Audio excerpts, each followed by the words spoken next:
Mangaleshwari from BIT Chennai, and my paper title is Constraint Power Loss Minimization of a DC Microgrid using Particle Swarm Optimization. And this paper mainly focuses on the real power loss minimization on the microgrid, thereby increasing the voltage profile of the test system using the particle swarm optimization method.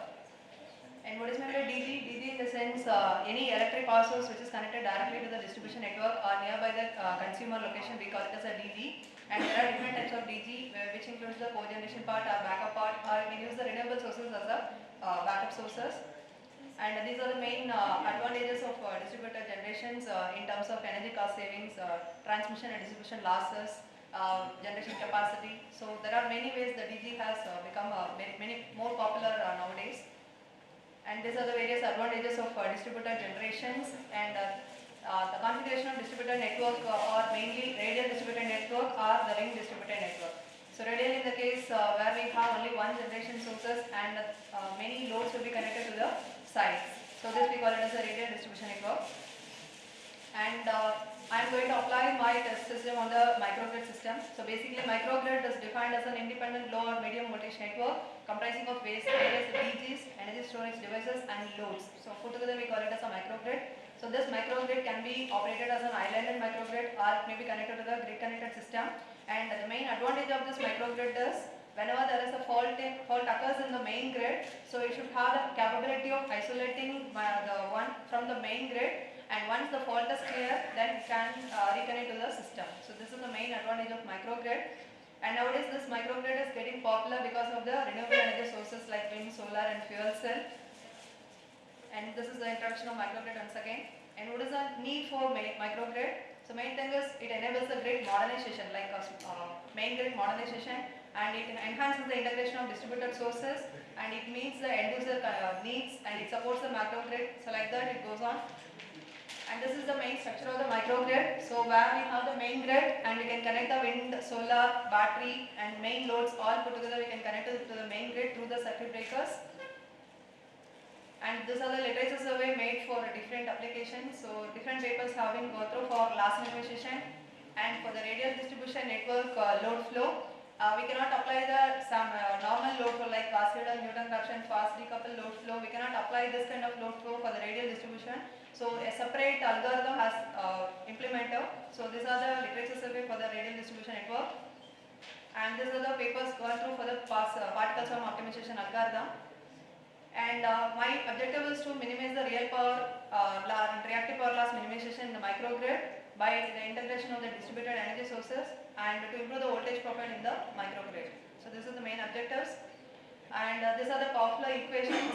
So in the last equation, by reducing the reactance, we can increase the voltage profile. That way we can increase the power flow in the system.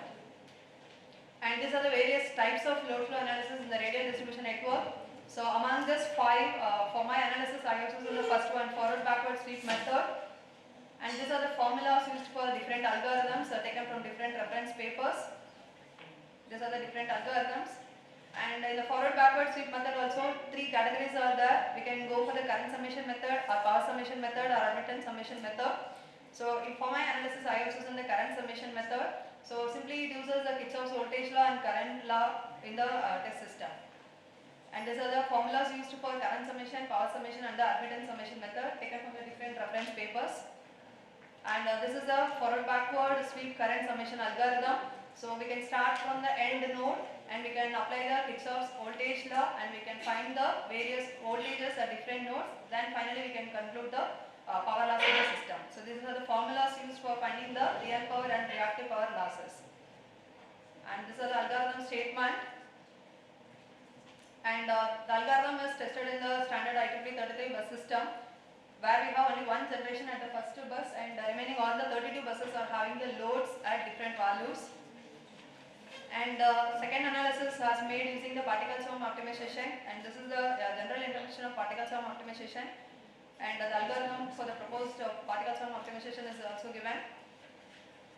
And in the third case, I have included the distributed generation, like I have included the wind turbine and the solar and the fuel cell in the existing microgrid. So in each case, the power loss has been evaluated, and this is the modeling of solar cell and modeling of fuel cell.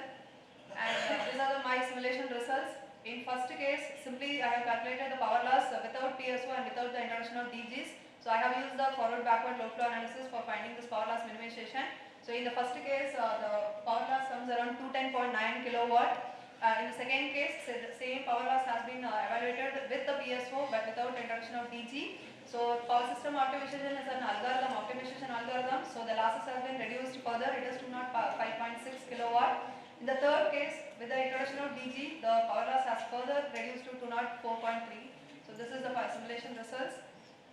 And in the future work, actually in this paper I have randomly placed the DG in various buses. Instead of random placement, we can go for the optimal placement and optimum sizing of the DG in the system, and we can add more realistic constraints on the DG, and we can go for the instead of going for the real power loss minimization, the problem can be taken as a multi-objective problem. So this may be the future work for the related field, and these are the references taken for the analysis.